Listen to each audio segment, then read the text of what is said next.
دوسرے آدمی کے سامنے اس کی تعریف کرے تو کیا ہوگا؟ حضرت مقداد رضی اللہ تعالیٰ عنہ سے روایت ہے، فرماتے ہیں کہ ہمیں رسول اللہ صلی اللہ علیہ وسلم نے حکم دیا کہ ہم تعریف کرنے والوں کے منہ میں مٹی ڈالتے ہیں، منہ میں مٹی یا منہ پر مٹی ڈالتے ہیں، دونوں طرح ہو سکتا ہے۔ چنانچہ حضرت مقداد رضی اللہ تعالیٰ عنہ نے اس پر باقاعدہ عمل کیا۔ ایک آدمی نے سیدنا عثمان غنی رضی اللہ تعالیٰ عنہ کے منہ پر ان کی تعریف کی، حضرت عثمان کی تعریف ان کے سامنے کی، تو حضرت مقداد نے مٹی اٹھائی اور اس کو منہ میں ڈال دی، کہ حضور علیہ السلام نے فرمایا ہے کہ وہ تعریف کے اوپر مٹی ڈال دی۔ اس سلسلے میں علماء یہ کہتے ہیں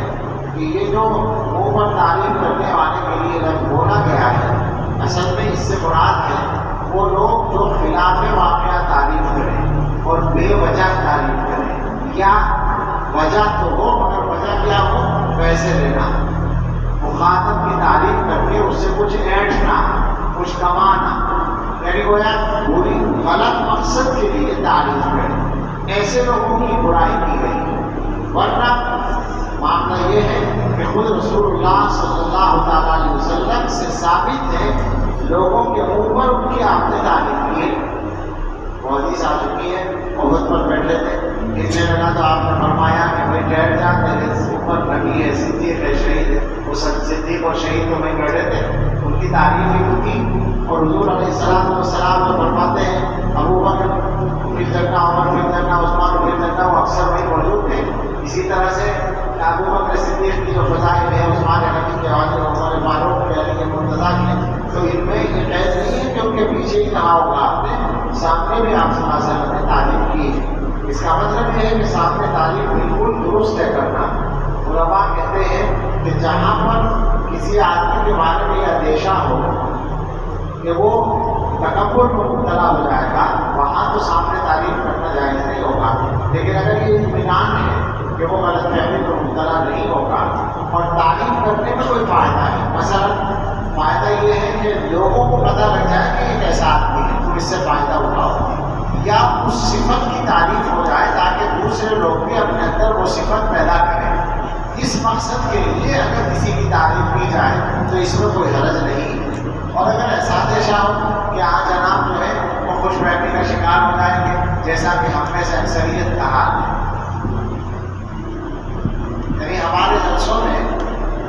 لوگ تعریف کرتے ہیں اور وہ یہ کہتے ہیں کہ یہ رئیس المتکلمین ہے اور فلاں ہے، اور مولوی صاحب کو یہ شبہ ہونے لگتا ہے کہ شاید واقعی بن رہے ہیں، تو ایسی صورت میں بہت احتیاط ہے۔ اور کیا ضرورت ہے اور کیا فائدہ ہے؟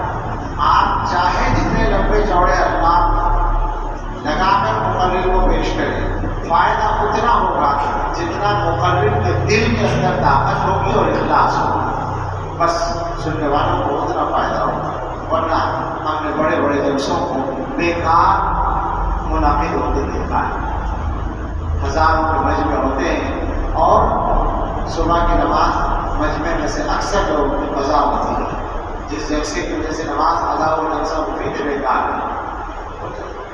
تو تعلیم والی میں ایسے موقع پر صحیح نہیں۔ اور بھی کچھ تفصیل ہے، مثلا یہ کہ آدمی کسی کے بارے میں قطعیت کے ساتھ تعریف نہ کرے جو آگے حدیث میں آتا ہے، بلکہ یوں کہیں میں ایسا سمجھتا ہوں، میرا یہ گمان ہے، میں فلاں آپ کو ایسا سمجھتا ہوں، یہ اس کی گنجائش ہے۔ لیکن بہرحال فی نفسی سامنے تعریف کرنا ناجائز نہیں ہے، مگر مشغلہ بنا لینا یا شوق رکھنا اس کا بھی غلط ہے۔ جی